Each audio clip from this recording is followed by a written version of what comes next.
Only one more episode in, and I'm already starting to regret the somewhat glowing recommendation I gave Little Fires Everywhere last week.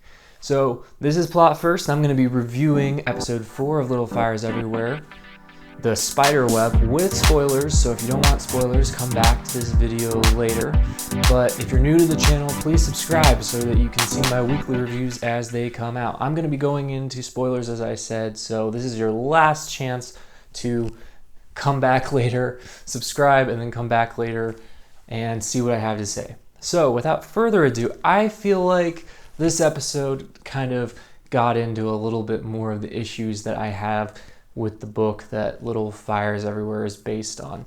I don't think it's quite as bad as the book yet, but I still felt a lot of the similar frustration. So if you're wondering what is really frustrating me about this story in particular, it's the story of Bebe and the way that it's framed, because I completely understand that this is a complicated situation. I understand the argument that the show is trying to make, that this immigrant woman gave up her child because of this really desperate situation she was in, where she was literally worried that the child would not survive if the child stayed with her.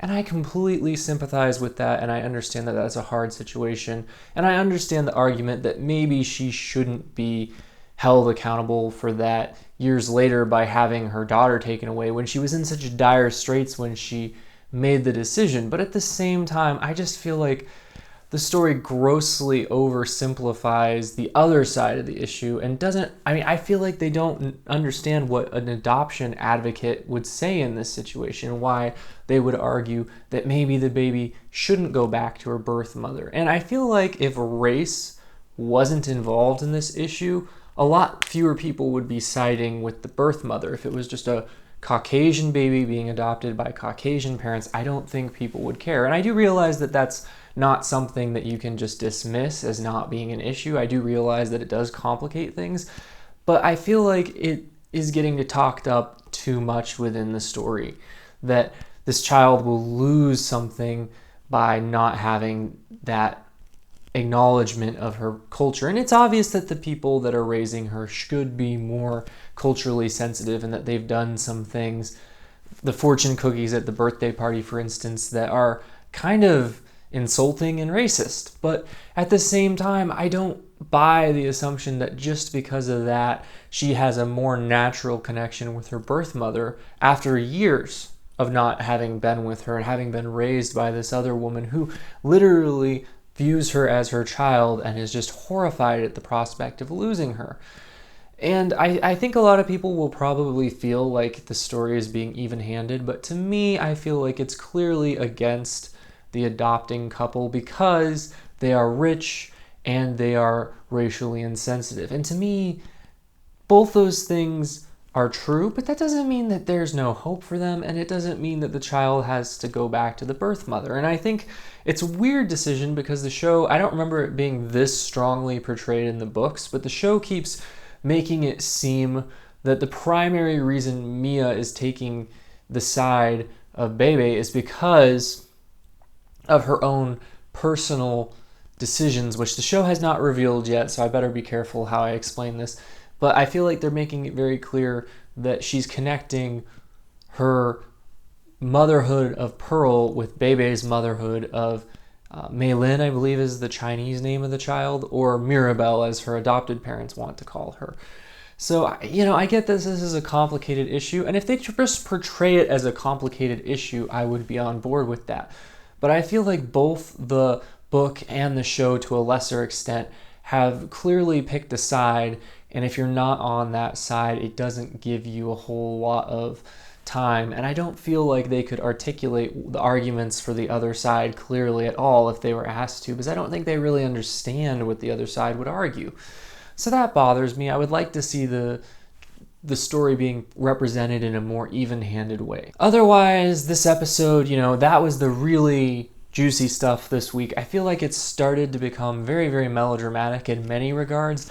There were elements in the book that were actually more purposeful decisions, where the characters when they came into conflict, it wasn't because of a misunderstanding or because of personal hurt. It was because of actual legitimate issues where they understood where the person was coming from and they just disagreed with them, and that was where the conflict was coming from. But here I feel like a lot of the issues are coming from the fact that the characters are misunderstanding each other, or they're just feeling hurt and they lash out and things like that, where I'm not as into these plot lines. It's a little bit more of that women are crazy stereotype that a lot of melodramatic soap operas kind of play into, and I don't like seeing that here. Otherwise, this episode was interesting. I feel like the story is moving at a very gradual pace. I feel like that means that they are going to possibly shoot for more than one season, even though I feel like it shouldn't really do that, but that's where it seems like it's going to me. I would be very, very surprised if they resolve all the plot lines by the end of the season, even as well as the book did, because the book kind of left some things open-ended at the end, but I don't think that's what they're going for. I think they're shooting for a second season. So we'll see how that goes. Other noteworthy things this episode, we saw some of the plot lines with the kids develop. We see the relationship between Pearl and Moody's older brother, whose name I forget. We saw that commence. And I thought it was interesting because I'm firmly on Team Moody in this one. I feel so bad for him. It breaks my heart when he gives Pearl that notebook that he hopes that she will write in. And I hate to see him suffering so hard when it's so obvious that she's just not interested in him. Like so many women, she's going for the bad guy. And I realize that maybe Moody isn't the good guy completely, but I feel like he's a lot better than his brother. And I feel like it shows in the fact that his older brother seemed to blame Pearl for them hooking up when it's obviously what he wanted to, or it would never have happened. And it's not her fault. She doesn't have to like Moody just because she doesn't have to return Moody's feelings just because that's how he feels.